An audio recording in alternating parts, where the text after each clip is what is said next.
Hello kids, as we know that our lesson has been finished for the term 1, this lesson, that is the occupation. जिनका भी बाकी है वो please यहाँ से कर लें, right? Okay, now today what we are going to do is हमारा workbook part में this one workbook 2B, right? अभी तक आप सबके पास बुक्स आ चुके होंगे आई होप। तो हम वर्कबुक पार्ट में जो बचा हुआ था हमारा ऑक्यूपेशन लेसन का 3.3 हम ये फिनिश करके उसके बाद we will start the lesson of transport that is in your textbook, right? So what is the date today? Today is 29/6/20 and children please आप जब वर्कबुक करते हो तो जहाँ पर भी डेट की जगह दी हुई है वहाँ पर डेट ज़रूर लिखना, because writing date is very important. Fine, okay. Now यहाँ पर see identify the meaning and importance of dignity of labour.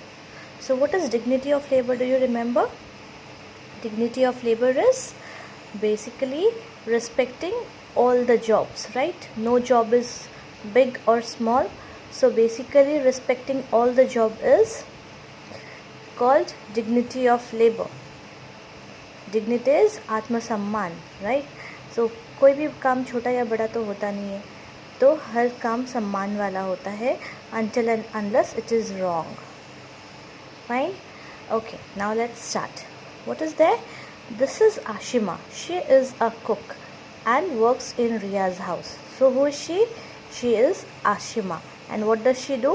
She is a cook in Ria's house. What does a cook does? A cook is a person who cooks food in someone's house. और अगर वही cook को special training दी जाए and skills दी जाए तो वो क्या बन जाता है? That cook becomes a chef. So this cook is an occupation and chef becomes a profession, right? क्योंकि profession involves skills and training. One more thing, मैंने देखा है नोटबुक वर्क में भी बहुत सारे लोगों ने खुद का आंसर लिखा है. I have sent the answer. आप खुद के आंसर्स लिखते हो, उसमें ग्रामेटिकल मिस्टेक्स होते हैं, आप सेंटेंस ठीक से नहीं बना पाते हो, मुझे चेकिंग में प्रॉब्लम होती है बेबीज़. सो इट्स बेटर कि मैं आपको जो आंसर्स भेजती हूँ पूरा लेसन ख़त्म होने के बाद तो मैं आपको आंसर भेजती हूँ. अगर आपने खुद से आंसर लिखा है तो वेरी गुड, लेकिन what you can do is जब मैं आपको आंसर्स भेजती हूँ तो उस आंसर्स को आप वेरीफाई करो, उसके साथ आप देख लो कि आपने जो आंसर्स लिखे हैं वो मेरे आंसर के साथ मैच करते हैं या नहीं. फॉर्मेशन सही होना चाहिए, भले ही लैंग्वेज चेंज हो जाए लेकिन उस आंसर का मतलब तो सेम ही निकलना चाहिए जो हमने ऑलरेडी करा है, right? Okay, now Ashima likes to work there. What does Ashima do? Ashima is a cook. She cooks in Ria's house and she loves her job. She likes to work in Ria's house. Think and give 2 reasons why she likes to work in Ria's house. किसी को किसी के यहाँ पे काम करने के लिए क्यों अच्छा लगता है? Because first reason is she gets the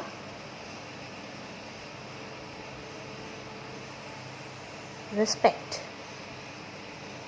right? She gets the respect. And number 2,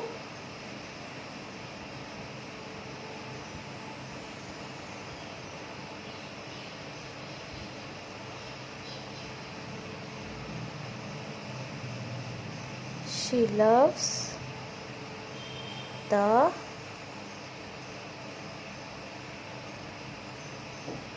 environment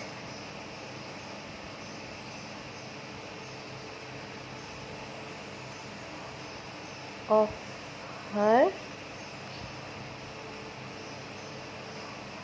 workplace, right?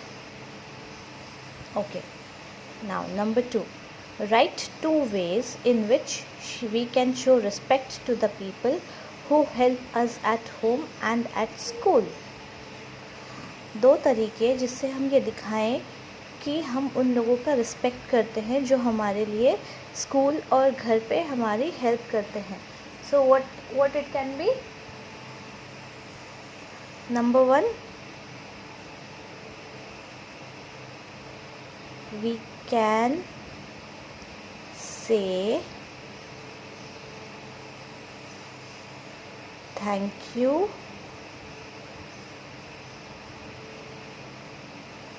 to them. And number 2, we can speak politely with them, right? So those are the 2 ways that we can do this. This means we can show respect to the people who help us at home and at school, right? So this is how. So this way we have completed our occupation ka lesson, right? Many of you have written in your notebooks that occupation is a work, profession is a work of dignity. It's not like that. Occupation is also a work of dignity. But what is profession? Profession is a paid occupation that requires special training and skills. जिस काम के लिए special training and skill use होता है वो profession बन जाता है. फॉर एग्ज़ाम्पल, मैंने अभी आपको बताया, जब कोई घर पे खाना बनाने के लिए हम कुक रखते हैं तो she is a cook. But अगर सेम चीज़ वो special training and skill hotel management करने के बाद अगर same person cooks in a restaurant, she becomes a chef. So there's a difference between occupation and profession. You should always remember it. Remember that there's a very thin line of difference between profession and occupation. Occupation और profession के बीच में बहुत ही छोटा सा difference है. So अगर exam में आपको ऐसे question आते हैं कि what is a profession, how is it different from occupation, तो occupation में क्या लिखेंगे हम? Occupation is a work done to earn money, right? And profession is the work. Profession is a paid occupation that requires special training and skills, right?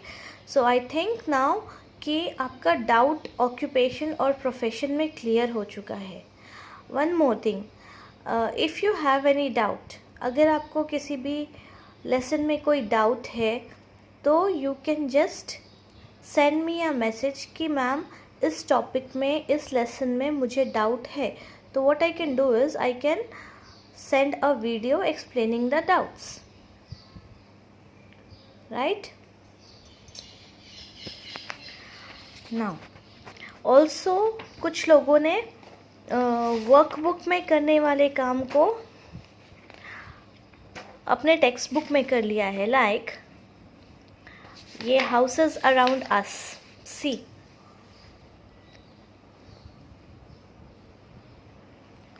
ये वाला माई special house. You remember मैंने आपको ये work दिया था कि आपको कोई भी special house, igloo, house boat, tent, caravan, anything जो आपको पसंद हो उसका पिक्चर काट के बुक में स्टिक करना है. लेकिन वो आपको कहाँ स्टिक करना था? वो आपको स्क्रैप बुक में स्टिक करना था. लेकिन आपने क्या किया है? आपने उसको नोटबुक में स्टिक किया है. और कुछ बच्चों ने फैमिली ट्री बनाई तो बहुत सुंदर है, उसको भी आपने नोटबुक में स्टिक किया है. तो आपको वो नोटबुक में नहीं स्टिक करना है, आपको वो स्क्रैप बुक में करना है. जो भी काम मैं आपको स्टिकिंग वाला देती हूँ ना, चिपकाने वाला, चौटाड़ने वाला, वो सब आपको स्क्रैप बुक में करना होता है बेबीज़. आपको नोटबुक में नहीं करना है, ठीक है? और मैंने आपको बोला था कि आपका जो स्पेशल हाउस है आप उसका फ़ोटो चिपकाओ और चिपकाने के बाद उसके बारे में 2 लाइन्स लिखो। बट किसी ने भी फ़ोटोज़ के नीचे उसके बारे में 2 लाइन्स नहीं लिखी है। So when you do it in your scrap book, जब आप सेम चीज़ अपने स्क्रैप बुक में करोगे तो उसके नीचे 2 लाइन्स ज़रूर लिखना कि आपको वो घर क्यों पसंद है। Fine, that's all for today.